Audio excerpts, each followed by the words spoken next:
Assalamualaikum warahmatullahi wabarakatuh. Selamat siang semuanya. Kami dari kelompok 12 akan merepresentasikan tugas kelompok kami tentang analisis laporan keuangan perusahaan. Next. Untuk anggota kelompok kami terdiri dari 3 anggota. Yang pertama ada saya, Andi, dengan NRP 030. Yang kedua ada Dwi Yasinta dengan NRP 092. Dan yang ketiga ada Prabasworo dengan NRP 064. Oke. Oke, untuk bagian pertama masuk ke dalam profil perusahaan. Oke, next. Untuk profil perusahaan pertama adalah PT Pakuwon Jati. Jadi PT Pakuwon Jati merupakan perusahaan publik yang bergerak dalam bidang real estate dan bermarkas di Surabaya, Jawa Timur, Indonesia. Perusahaan ini didirikan pada tahun 1982. Demikian untuk profil PT Pakuwon Jati Tbk.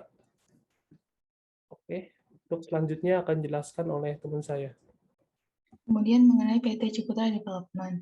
PT Ciputra Development atau dikenal dengan nama Ciputra Group adalah salah satu perusahaan properti Indonesia terkemuka. Didirikan pada tahun 1981, pengembangan properti perumahan skala besar dan komersial adalah keahlian bisnis dan inti perusahaan ini. Bisa di next. Ini merupakan profil PT Ciputra Development Tbk. Bisa di next. Oke, lalu selanjutnya ada PT Bumi Serpong Damai Tbk atau dengan kode saham BSDE. BSDE sendiri bergerak dalam bidang kegiatan pengembangan real estate. Perusahaan telah mengembangkan kota baru yang merupakan kawasan hunian yang direncanakan dan terpadu dengan fasilitas atau infrastruktur fasilitas lingkungan dan taman yang disebut BSD City. Grup beroperasi di bawah kelompok PT Praga Artamida. Oke, lalu bisa dilanjutkan lagi. Lalu berikut merupakan profil dari PT BSDE atau Bumi Serpong Damai. Oke, bisa dilanjutkan. Oke, selanjutnya masuk ke bagian kondisi emiten. Next. Untuk kondisi emiten pada perusahaan Pakuwon Jati, akibat dari pandemi COVID-19 memaksa pemerintah untuk mengambil tindakan yang membatasi masyarakat untuk keluar rumah dan tentunya membatasi operasi bisnis. Dampaknya bagi PT Pakuwon Jati mengalami penurunan pendapatan dari segmen pusat perkantoran, pembelanjaan, dan apartemen sebesar 35% dan segmen perhotelan sebesar 50%. Namun, manajemen tetap yakin bahwa perusahaan akan dapat bertahan dilihat dari ketersediaan kas dan setara kas untuk melanjutkan kegiatan operasional dan belanja modal ke depannya. Next. Untuk kondisi emiten dari PT BSDE, emiten BSDE merasakan dampak yang signifikan dari adanya pandemi COVID-19 ini. Laba bersih mereka mengalami penurunan yang cukup dalam hingga 90%, pendapatan mereka turun 12,71%. Pendapatan mereka ditopang oleh penjualan berupa tanah dan bangunan serta tanah dan bangunan strata tila yang menyumbang 80,2% dari pendapatan mereka. Diikuti dengan sewa yang menyumbang 12,35% dan pengelola gedung yang menyumbang 4,67%. Meskipun begitu, BSDE berhasil memperkokoh fundamental mereka. Kas dan setara kas mereka tumbuh 59,05%. BSDE memiliki keyakinan bahwa perusahaannya dapat membaik pada tahun 2021 dengan berbagai stimulus yang diberikan oleh pemerintah akan meningkatkan pertumbuhan industri properti di Indonesia. Bisa di next. Oke, selanjutnya ada Ciputra Development atau CTRA. Bisnis perkantoran CTRA terdampak akibat adanya pandemi COVID-19 seperti emiten-emiten sebelumnya. Selain adanya pandemi, bisnis perkantoran mereka tertekan karena adanya oversupply yang terjadi selama 3 tahun ke belakang. Pada masa pandemi, sewa kantor CTRA tidak turun tetapi juga tidak mengalami peningkatan atau stagnan. CTRA memutuskan untuk tidak berekspansi di sektor persewaan kantor terlebih dahulu. Mereka akan melihat market ke depannya. Sepanjang tahun 2020, CTRA telah mengkoreksi target marketing sales mereka. Oke, bisa dilanjutkan. Oke, untuk bagian selanjutnya bab 3 adalah analisis vertikal. Next. Demikian untuk analisis vertikal pada laporan arus kas PT Pakuwon Jati Tbk. Dari hasil analisis vertikal pada laporan arus kas PT Pakuwon Jadi Tbk menyatakan bahwa terdapat fluktuasi pada kenaikan kas bersih dan setara kas dan dari 3 tahun terakhir dari tahun 2018 hingga 2020. Selain itu, terdapat penurunan pada kas dan setara kas akhir bulan selama 3 tahun terakhir juga pada tahun 2018 hingga tahun 2020. Next, untuk selanjutnya adalah laporan posisi keuangan pada PT Pakuwon Jadi Tbk. Dari hasil analisis vertikal pada laporan posisi keuangan PT Pakuwon Jadi Tbk menyatakan bahwa total aset pada tahun 2020 mengalami kenaikan dari 3 tahun terakhir. Selain itu, untuk total kewajiban dan ekuitas PT Pakuwon Jadi Tbk mengalami kenaikan pada 3 tahun terakhir juga. Next, selanjutnya adalah bagian laporan perubahan ekuitas pada PT Pakuwon Jadi Tbk. Dari hasil analisis vertikal pada laporan perubahan ekuitas PT Pakuwon Jadi Tbk menyatakan bahwa rata-rata saham biasa PT Pakuwon mengalami kenaikan 6% kecuali pada tahun 2018 sebesar 7,86% dari total ekuitas. Kemudian tambahan modal di store selalu sama di tiap tahunnya, yakni sebesar 2%. Persentase terbesar dari total ekuitas pada tahun 2018, 2019, 2020, yakni pada jumlah ekuitas yang didistribusikan kepada pemilik entitas induk mencapai 82 hingga 83%. Selanjutnya untuk saldo laba yang telah ditentukan penggunanya juga mengalami peningkatan di tiap tahunnya sebesar 0,01%, yang berarti PT Pakuwon Jati tetap membagikan laba kepada investor meskipun dalam jumlah perusahaan persentase sedikit. Next, untuk selanjutnya adalah bagian laporan laba rugi pada PT Pakuwon. Dari hasil analisis vertikal pada laporan laba rugi PT Pakuwon Jati Tbk menyatakan bahwa terdapat penurunan pada laba rugi selama 3 tahun terakhir. Selain itu, terdapat fluktuasi pada total pendapatan, laba kotor, laba rugi, usaha sebelum pajak, dan laba bersih selama 3 tahun berakhir. Next, selanjutnya adalah bagian Ciputra yang dijelaskan oleh teman saya. Baik, selanjutnya bisa di next. Ini merupakan laporan arus kas. Bisa di next. Berdasarkan laporan arus kas PT Ciputra Development, dalam 3 tahun terakhir dapat dilihat kontribusi terbesar untuk penghasil kas dan setara kas diperoleh dari aktivitas operasi dengan rata-rata berada di angka 25%. Untuk kas yang diperoleh dari aktivitas investasi dalam 3 tahun terakhir memiliki persentase negatif. Bisa di next. Untuk yang kemudian merupakan laporan posisi keuangan. Bisa di next. Setiap tahunnya, liabilitas lebih tinggi dibandingkan jumlah ekuitas, di mana jumlah ekuitas yang didistribusikan kepada pemilik entitas induk juga lebih tinggi dibandingkan untuk kepentingan dan pengendali. Untuk pada total aset di tahun 2019 dan 2020, aset lancar memiliki kontribusi yang lebih besar dibandingkan aset tetap. Sedangkan untuk liabilitas pada tahun 2018 dan 2019, liabilitas jangka panjang memiliki kontribusi lebih besar dibandingkan liabilitas jangka pendek. Bisa di next. Kemudian mengenai laporan perubahan ekuitas. Next. Pada bagian ekuitas, rata-rata saham biasa PT Ciputra Development Tbk rata-rata mencapai 26%, tambahan modal di store memiliki rata-rata yang cukup konsisten, yaitu sebesar 20%, persentase terbesar dari total ekuitas pada tahun 2018, 2019, 2020, yakni pada jumlah ekuitas yang didistribusikan kepada pemilik entitas induk mencapai 82 hingga 83%. Bisa di next. Kemudian mengenai laporan laba rugi PT Ciputra. Berdasarkan data di atas menunjukkan dalam 3 tahun terakhir PT Ciputra Tbk presentase laba bersih berada di atas 240% dan juga terlihat laba rugi usaha sebelum pajak memiliki persentase yang cukup konsisten meskipun terlihat jauh dengan perbandingan dengan laba bersih. Bisa di next. Kemudian bisa dijelaskan teman saya. Oke, selanjutnya ada BSD. Bisa dilanjut. Pertama di laporan arus kas BSD. Oke, bisa di. Nah, dalam periode 3 tahun terakhir, sumber kas yang paling banyak yaitu dari bagian arus kas dari aktivitas operasi dengan rata-rata 21% di 3 tahun terakhir, di mana disumbang oleh akun penerimaan dari pelanggan dengan rata-rata 92%. Oke, bisa dilanjut. Lalu ada laporan posisi keuangan. Next. Laporan posisi keuangan BSDE sendiri tercermin dari laporan keuangan pada bagian balance sheet BSDE dalam 3 tahun terakhir. Terlihat total aset BSDE mayoritas disumbang oleh aset tidak lancar mereka, di mana berturut-turut pada tahun 2018, 19, 2000, dan 2020 menyumbang mayoritas di atas 50%. Sedangkan total kewajiban didominasi oleh kewajiban jangka panjang. Lalu bisa dilanjut.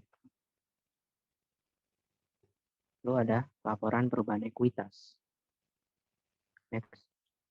Di laporan perubahan ekuitas BSDE sendiri terlihat sebagian besar laporan disumbang oleh akun jumlah ekuitas yang diatribusikan kepada pemilik entitas induk, di mana rata-rata porsinya sekitar 87% dalam 3 tahun terakhir.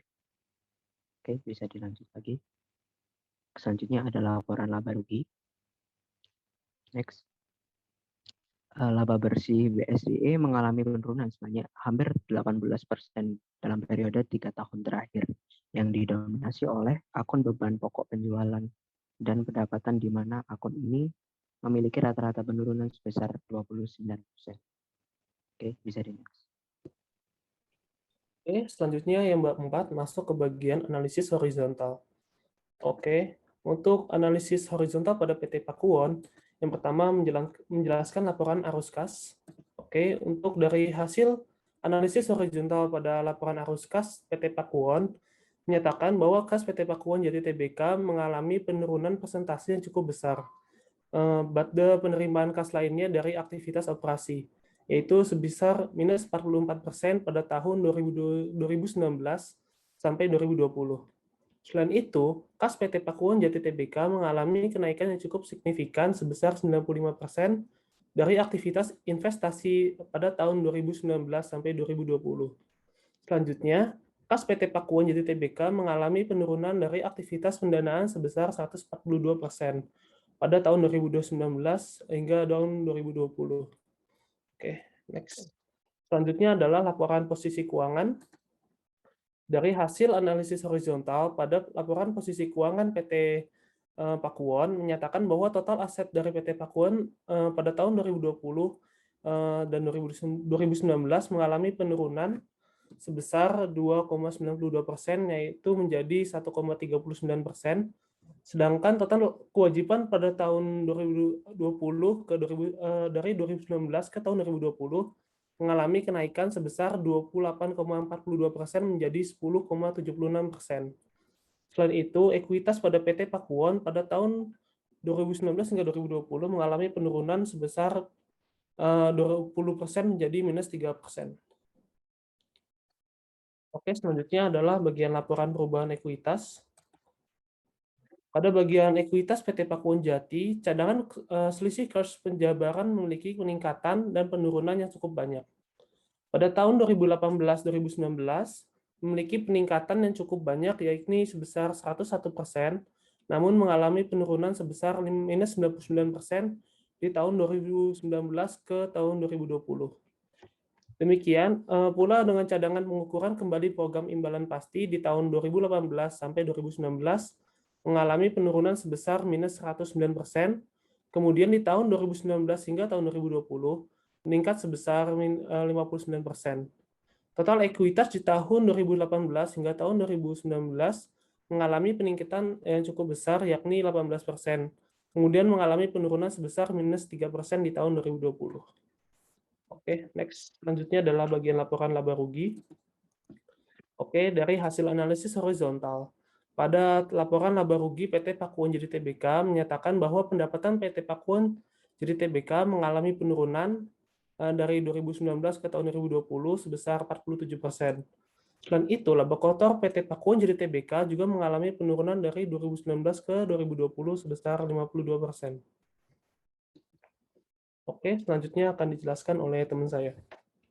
Baik, saya lanjutkan mengenai analisis horizontal dari PT Ciputra sendiri. Bisa di next. Yang pertama mengenai laporan arus kas.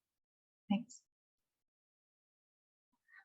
Untuk secara keseluruhan, perbandingan analisis tahun 2018 dan 2019 dan 2019 hingga 2020 berdasarkan data di atas diketahui peningkatan yang cukup signifikan terjadi pada tahun 2019, yaitu sebesar 31%. Meskipun di tahun 2020 peningkatan tidak terlalu signifikan, tapi perseroan masih mampu mempertahankan peningkatan yang dicapai pada tahun 2019.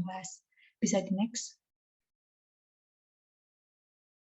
Kemudian mengenai laporan posisi keuangan. Next. Untuk keseluruhannya, perbandingan analisis antara 3 tahun terakhir berdasarkan data di atas, dalam 3 tahun tersebut nampak tren positif dalam peningkatan jumlah aset dan liabilitas, tapi terjadi penurunan yang cukup pada ekuitas di tahun 2020. Bisa di next. Kemudian mengenai laporan perubahan ekuitas. Bisa di next. Untuk analisis tahun 2018 hingga 2019, terjadi peningkatan total ekuitas pada tahun 2019 yaitu sebesar 7%. Hal tersebut akibat terjadi peningkatan yang cukup besar pada cadangan pengukuran kembali program imbalan pasti yaitu sebesar 226%. Kemudian analisis tahun 2019 dan 2020 terjadi penurunan total ekuitas pada tahun 2020 yaitu sebesar minus 1,7%. Hal tersebut akibat dari kontribusi penurunan yang cukup signifikan pada kebandingan pengendali dengan selisih dengan tahun 2019 sebesar sekian atau minus 11,78%. Bisa di next. Kemudian mengenai laporan laba rugi PT Ciputra. Bisa di next. Untuk secara keseluruhan, perbandingan peningkatan 2018-2019 dan 2019-2020 berdasarkan data di atas, peningkatan tahun 2018-2019 dan 2019-2020, peningkatan tahun 2019-2020 lebih besar daripada 2018-2019. Tiap tahunnya semua akun memiliki perubahan yang relatif sama. Maksudnya pada saat akun tahun 2017-2018 naik, maka semua akan naik di angka yang relatif sama. Pada tahun 2018-2019 juga mengalami hal yang sama. Jadi next. Bisa dilanjutkan oleh teman saya. Oke, selanjutnya adalah BSDE, Bumi Serpong Damai. Yang pertama laporan arus gas. Bisa dilanjut. Pada tahun 2019 sampai 2020, arus gas bersih dari aktivitas operasi meningkat sebanyak 25% dan arus gas bersih dari aktivitas pendanaan turun cukup besar sebanyak 138%. Mengakibatkan kas di akhir periode turun hingga 16, sedang pada tahun 2019 ke 2020 mungkin ini ada salah ketik yang tadi 2019 sekarang 2019-2020. Seluruh untuk 2019-2020 seluruh akun rata-rata mengalami kenaikan yang berimbas kepada kenaikan total kas pada akhir periode yaitu sebesar 59%. Oke, bisa dilanjut. Laporan posisi keuangan. Oke. Laporan posisi keuangan tercermin dari laporan keuangan pada bagian balance sheet BSDE dalam periode 3 tahun terakhir terlihat terjadi peningkatan sekitar 7 hingga 8% pada jumlah aset ketika karena terjadi kenaikan tipis pada aset lancar yang dibarengi dengan kenaikan signifikan pada aset yang lancar. Namun sayangnya jumlah kewajiban BSDE naik pesat 30%. Hal ini ditandai karena kenaikan pada liabilitas jangka pendek yang membengkak. Oke, bisa dilanjut. Lalu selanjutnya ada laporan perubahan ekuitas. Oke. Di sisi laporan ekuitas terlihat bahwa ekuitas BSDE mengalami penurunan tipis sebesar 8%. Hari ini dikarenakan anjloknya akun komponen ekuitas lainnya yang turun sebesar 64% dalam 3 tahun terakhir. Ini laporan laba di laporan laba rugi BSDE pada periode 2018 hingga 2019, laba bersih BSDE mengalami kenaikan sebesar 84% yang diakibatkan oleh kenaikan pada akun pendapatan lainnya sebesar 1.329%. Namun mengalami penurunan atau kerugian pada akun selisih kurs mata uang asing sebesar 4.481%. Lalu pada periode 2019 hingga 2020, laba bersih BSDE mengalami penurunan sebesar 84%. dikarenakan mayoritas dari seluruh akun di laporan laba rugi mengalami penurunan dan akun bagian atas laba atau rugi entitas asosiasi yang dicatat dalam menggunakan metode ekuitas anjlok hingga 532%.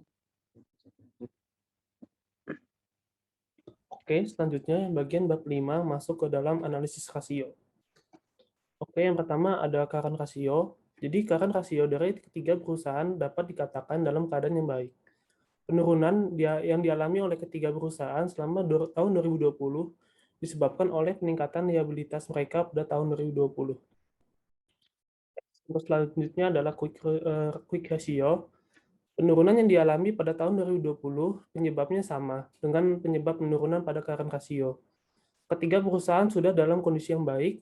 Ciputra memiliki quick ratio yang lebih kecil dibandingkan dua emiten lainnya karena Ciputra memiliki liabilitas lancar yang lebih besar daripada dua emiten lainnya. Selanjutnya adalah account receivable turnover. Semakin tinggi resiko receivable turnover, maka semakin baik perusahaan tersebut dalam menagih piutangnya. Dari ketiga perusahaan tersebut, Ciputra memiliki rasio yang lebih kecil dibandingkan dengan dua emiten lainnya. Pada tahun 2020 sendiri, BSDE mencapai angka 30,01. Hal ini disebabkan karena piutang mereka yang semakin kecil dari tahun sebelumnya. Oke, selanjutnya masuk ke bagian inventory turnover. Oke, untuk inventory turnover mengukur seberapa cepat perusahaan menjual persediaan yang ada. BSDE menjadi emiten yang memiliki rasio inventory turnover paling kecil dibandingkan emiten lainnya. Hal ini disebabkan rata-rata persediaan BSDE yang lebih besar daripada emiten lainnya dengan beban pokok pendapatan mereka yang lebih kecil dibandingkan dua emiten lainnya. Pada tahun 2020, inventory turnover Pakuwon mengalami penurunan. Hal ini disebabkan oleh beban pokok pendapatan mereka yang juga turun. Oke, selanjutnya akan dijelaskan oleh teman saya. Oke, selanjutnya ada aset turnover. Semakin besar aset turnover, maka semakin baik juga perusahaan dalam mengubah asetnya menjadi penjualan. Dari ketiga perusahaan ini, PWON atau Pakuwon Jati memiliki rata-rata aset turnover yang lebih baik daripada dua emiten lainnya. Penurunan yang dialami oleh Pakuwon Jati pada tahun 2020 disebabkan oleh penurunan penjualan mereka. Oke, bisa di next. Lalu selanjutnya ada net profit margin, di mana net profit margin ini mengindikasikan seberapa baik suatu perusahaan mengubah penjualan menjadi laba. Ketiga perusahaan memiliki rasio net profit margin yang cukup baik. Penurunan pada tahun 2020 oleh dua emiten, Pakuwon dan BSDE, disebabkan oleh penurunan laba bersih yang cukup signifikan. Bisa di next. Lalu ada ROA atau return on asset. Semakin besar return on asset menandakan seberapa efektif perusahaan dalam mengubah asetnya menjadi laba bersih. Penurunan pada tahun 2020 yang dialami oleh PWON dan BSDE disebabkan karena penurunan laba bersih mereka. Oke, saya ini. Oke, untuk selanjutnya lagi ada return on equity atau ROE, di mana hal ini return on equity menilai seberapa efisien perusahaan menggunakan ekuitasnya untuk menghasilkan laba bersih. PWON dan BSDE mengalami penurunan laba bersih pada tahun 2020. Hal ini menyebabkan penurunan ROE atau return on equity yang cukup signifikan untuk kedua emiten tersebut. Jadi bisa dilanjut. Selanjutnya mengenai earning per share. Earning per share mengidentifikasi laba yang didapatkan per lembar saham. EPS yang lebih tinggi menandakan pendapatan yang lebih tinggi. Dari ketiga perusahaan tersebut, Ciputra memiliki EPS yang paling stabil dibandingkan dua emiten lainnya. Penurunan pada 2020 yang dialami oleh Pakuwon dan BSDE disebabkan oleh penurunan laba bersih mereka. Bisa di next. Kemudian debt to asset ratio. Semakin rendah debt to asset rasio, maka semakin baik sebuah perusahaan tersebut. Pakuwon memiliki rasio yang lebih kecil dibandingkan dua emiten lainnya. Ini menandakan bahwa Pakuwon tidak terlalu bergantung pada liabilitasnya. Bisa di next. Kemudian time interest earn. Ketiga perusahaan memiliki time interest earn-nya yang cukup baik. Pakuan memiliki emiten dengan rata-rata time interest earn paling baik. Artinya Pakuan memiliki pendapatan yang lebih besar daripada kedua emiten lainnya. Penurunan yang dialami oleh ketiga emiten pada tahun 2020 disebabkan oleh penurunan pendapatan mereka. Bisa di next. Kemudian dividend yield. Dilihat dari data yang tertera, tidak semua perusahaan rutin membagikan dividen mereka. Bahkan ada yang sama sekali tidak membagikan dividen dalam 3 tahun terakhir, yaitu BSDE. Sedangkan Ciputra membagikan dividen mereka secara rutin, rata-rata sebesar 0,9% dalam periode 3 tahun terakhir. Hal ini tentu sangat menguntungkan bagi investor, apalagi investor pemburu dividen. Bisa di next. Oke, selanjutnya masuk ke bagian kesimpulan dan saran. Oke, untuk bagian kesimpulan, jika dilihat dari analisis di atas, rata-rata ketiga perusahaan mengalami peningkatan pada total aset sepanjang tahun 2018 hingga tahun 2020. Ketiga perusahaan mengalami penurunan total liabilitas pada tahun 2018 hingga tahun 2019, namun mengalami peningkatan cukup banyak pada tahun 2019 hingga tahun 2020. Dari segi ekuitas, PT Pakuan Jadi Tbk dan PT Ciputra Development mengalami pergerakan yang fluktuatif sepanjang tahun 2018 hingga tahun 2020. Sedangkan untuk Bumi Serpong Damai mengalami peningkatan di setiap tahunnya. Jika berdasarkan analisis rasio, PT Pakuan memiliki profitabilitas dan solvabilitas yang lebih baik daripada kedua unit lainnya. Selanjutnya untuk saran, yang pertama, PT Pakuan dan BSDE dapat lebih memerhatikan laba bersih mereka, karena pada tahun 2020, laba bersih kedua emiten tersebut turun cukup signifikan dibandingkan tahun sebelumnya. Selanjutnya yang kedua, PT Ciputra agar mempertahankan konsistensinya dalam meningkatkan penjualan, meningkatkan liabilitasnya mengalami peningkatan lebih dari 10% pada tahun 2020. Oke, selanjutnya masuk ke bagian analisis DuPont. Next. Untuk analisis DuPont pada PT Pakuan, PT Pakuan Jadi Tbk pada tahun 2020 menghasilkan profit margin sebesar 37% dan aset turnover sebesar 15%. Hal tersebut menghasilkan ROA sebesar 6%. Selanjutnya terdapat equity multiplier sebesar 150%. Dengan hasil equity multiplier sebesar 150% dan ROA sebesar 6%, akan menghasilkan ROE sebesar 8%. Dari hasil ROE tersebut, PT Pakuan Jadi Tbk masih mengalami ketidakefektifan dan kurang efisiensi dalam mengatur sumber daya perusahaan. Dengan demikian, hasil ROE yang kecil berpengaruh buruk terhadap nilai perusahaan pada PT Pakuan Jadi Tbk, sehingga menyebabkan berkurangnya minat daya tarik calon pemegang saham. Oke, untuk selanjutnya untuk PT Ciputra, berdasarkan metode analisis DuPont di atas, PT Ciputra Development pada tahun 2020 mendapatkan profit margin sebesar 28% dan aset turnover sebesar 21%. Hal tersebut menghasilkan ROA sebesar 6%. Selanjutnya, metode analisis DuPont menghasilkan equity multiplier sebesar 225%, akhirnya menghasilkan ROE sebesar 13%. Dari hasil ROE tersebut, PT Ciputra sudah efektif dan efisiensi dalam mengatur sumber daya perusahaan. Dengan demikian, hasil ROE dapat berpengaruh baik terhadap nilai perusahaan pada PT Ciputra, sehingga menyebabkan bertambahnya minat daya tarik calon pemegang saham. Oke, selanjutnya yang terakhir adalah PT BSDE. Berdasarkan metode analis DuPont di atas, PT Bumi Serpong Damai Tbk pada tahun 2020 mendapatkan profit margin sebesar turnover sebesar 10%, sehingga menghasilkan ROA sebesar 3%. Selanjutnya, ROA dikalikan dengan equity multiplier 177%, sehingga dari hasil tersebut dapat menghasilkan ROE sebesar 6%. Dari hasil ROE dapat menyatakan PT BSDE mengalami ketidakefektifan atau kurang efisien dalam mengatur sumber daya perusahaan. Dengan demikian, hasil ROE yang kecil berpengaruh buruk terhadap nilai perusahaan PT BSDE, sehingga menyebabkan berkurangnya minat daya tarik calon investor. Oke, selanjutnya akan dijelaskan oleh. Kemudian mengenai analisis EVA dan MVA, bisa di next. Yang pertama mengenai analisis EVA, bisa di next. Untuk PT Pakuan sendiri mengalami penurunan dalam nilai EVA-nya. Hal tersebut cukup diakibatkan oleh penurunan dari laba sebelum pajak yang cukup signifikan sehingga menurunkan nilai NOPAT.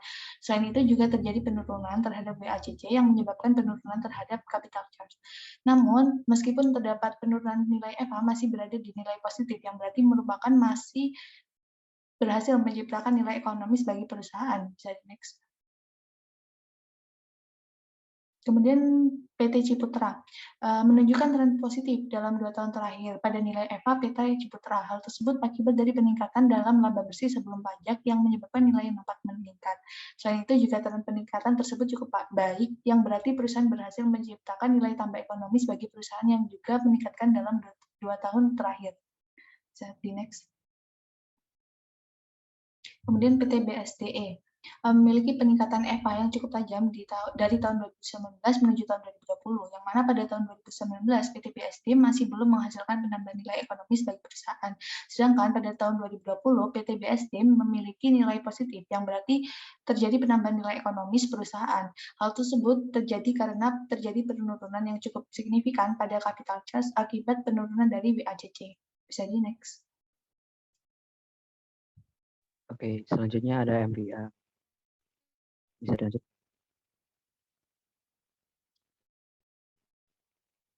Berdasarkan perhitungan di atas pada periode 2 tahun terakhir, yakni 2019 sampai 2020, terlihat MVA dari PBON mengalami penurunan yang disebabkan oleh turunnya harga saham yang awalnya berada pada angka Rp570 per lembar di tahun 2019 menjadi Rp510 per lembar pada tahun 2020. Tak hanya itu, total ekuitas juga menurun, di mana harusnya dengan penurunan ekuitas MVA lebih baik di tahun 2020, tapi hal itu tidak terjadi karena harga saham yang turun. Namun di balik semua itu, MVA PBON masih cukup baik karena tidak negatif. Ya, bisa dilanjut.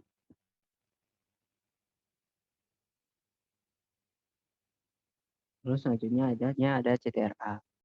Berdasarkan perhitungan di atas pada periode 2 tahun terakhir, yakni 2019 hingga 2020, terlihat MVA dari CTRA mengalami penurunan yang disebabkan oleh turunnya harga saham yang awalnya pada angka 1040 per share atau per lembar di tahun 2019 menjadi 985 per lembar pada tahun 2020. Tak hanya itu, total ekuitas juga turun tipis, di mana seharusnya dengan penurunan ekuitas MVA bisa lebih baik pada tahun 2020. Tetapi hal itu tidak terjadi seperti Pawan tadi, disebabkan oleh penurunan harga saham. Namun di balik semua itu, performa MVA dari CTRA masih cukup baik karena tidak sampai negatif, yang bisa disimpulkan dapat menciptakan nilai tambah bagi perusahaan.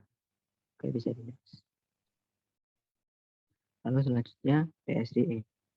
Berdasarkan perhitungan 2 tahun di atas pada 2 tahun terakhir, ya ini 2019 sampai 2020, terlihat MVA dari BSDE mengalami penurunan yang disebabkan oleh turunnya harga saham yang hampir mencapai 50% dari periode sebelumnya.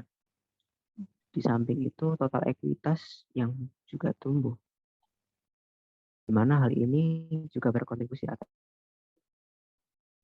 penurunan MVA.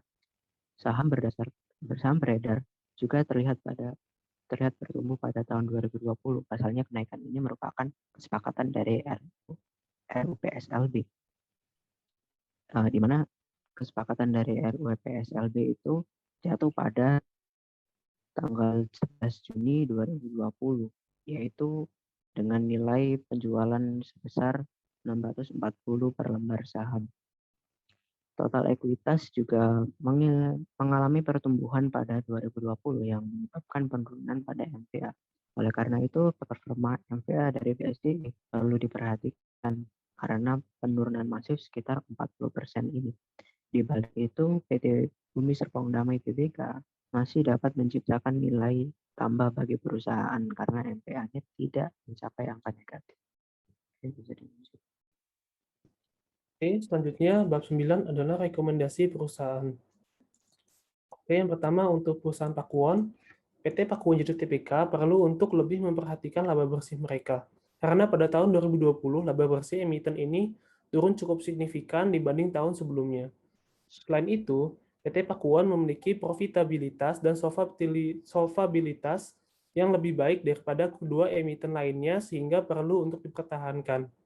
Selanjutnya, nilai EVA PT Pakuan Jadi Tbk mengalami penurunan yang diakibatkan oleh penurunan dari laba sebelum pajak yang cukup signifikan sehingga menurunkan nilai NOPAT. Oleh karena itu, PT Pakuan Jadi Tbk perlu untuk mencegah penurunan dari laba sebelum pajak pada perusahaannya. Selanjutnya, PT Pakuan Jadi Tbk perlu untuk meningkatkan efisiensi dalam mengatur sumber daya perusahaan dikarenakan dapat meningkatkan rasio return on equity.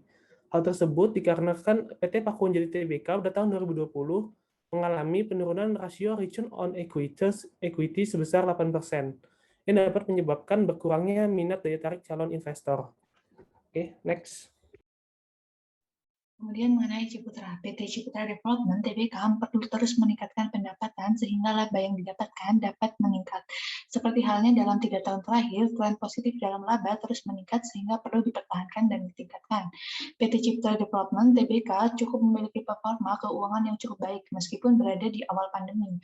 Namun dalam hal liabilitas juga cukup meningkat di tahun 2020, sehingga mungkin perlu dilakukan pemantauan terhadap tingkat utang, karena apabila liabilitas meningkat akan menurunkan persentase dari ekuitas. Selain itu juga terjadi penurunan harga jual saham per lembar meskipun nilai dari MVA tidak mencapai negatif. Perlu dilakukan evaluasi dan perencanaan untuk meningkatkan hal tersebut.